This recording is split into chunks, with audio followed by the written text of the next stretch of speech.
Wednesday morning. Okay, so we're a couple 3 days in to this Sydney Sweeney American Eagle ad for jeans, and like when stuff like that happens, I usually like to hang out for a couple days and just see how something like this develops.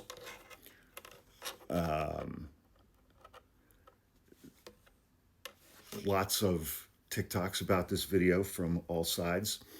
I've watched a lot of TikToks and videos from people who look like me, who are like, it's just an ad for blue jeans. Why is everybody getting so worked up? I've watched a lot of videos from people who don't look like me. They're like, yeah, that's white supremacy and eugenics, flat out, straight out of like Germany, 1933. And, and a lot of people, again, a lot of people who look like me are saying this is being wildly overblown, it's being misinterpreted, it's not a dog whistle, da da da da. And I've seen a lot of videos from people who clearly subscribe to, believe in, adhere to the tenets of white supremacy. And most of those videos have been along the lines of, we're winning.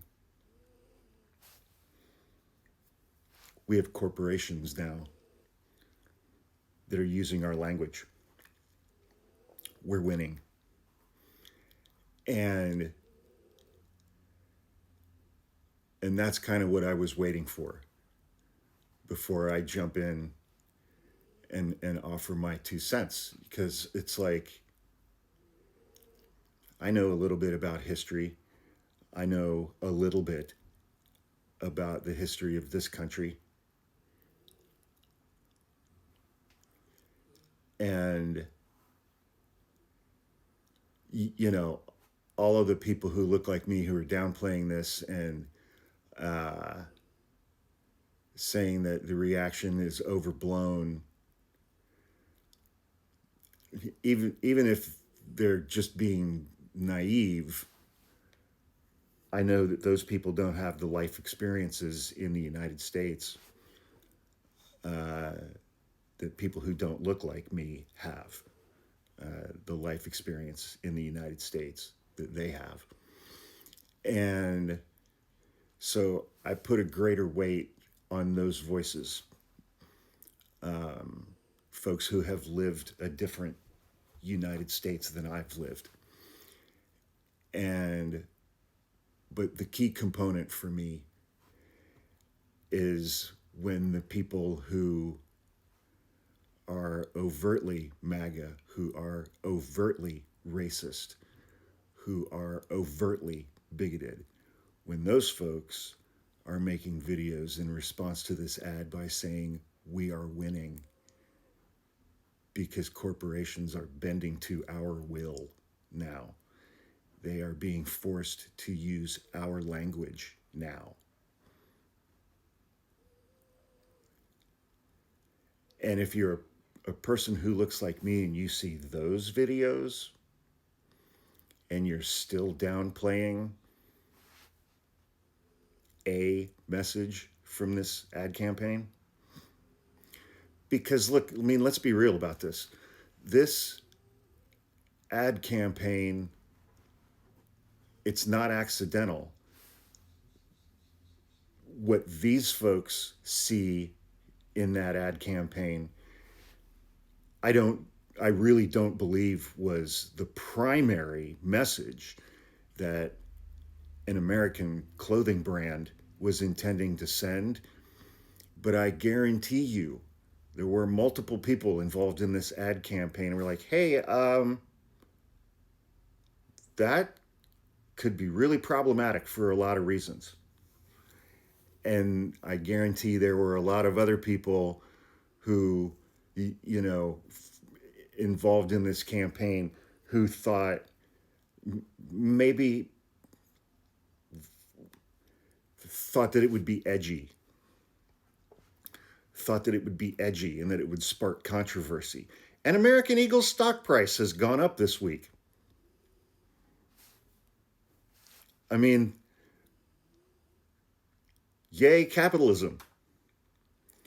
Their stock price has gone up this week.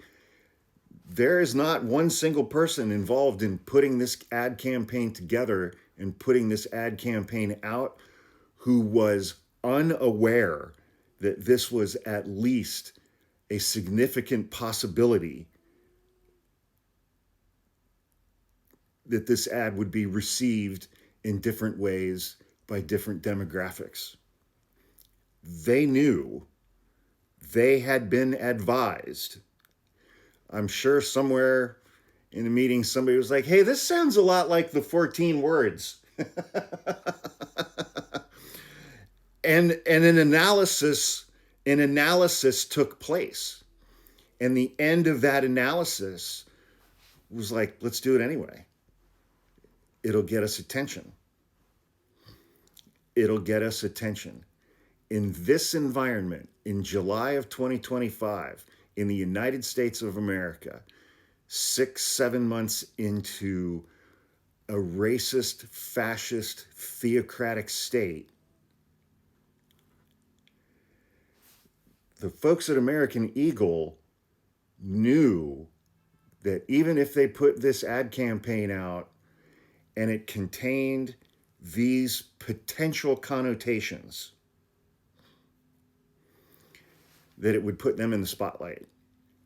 And the language barely, I think, is barely vague enough. They can just be like, oh, it's a dad joke, jeans versus jeans, to give them some, in their own minds, and with people who look like me, some level of plausible deniability. We had no idea. We were just making a clever twist on jeans versus jeans with the pretty blonde girl. But when these people are making videos saying we're winning,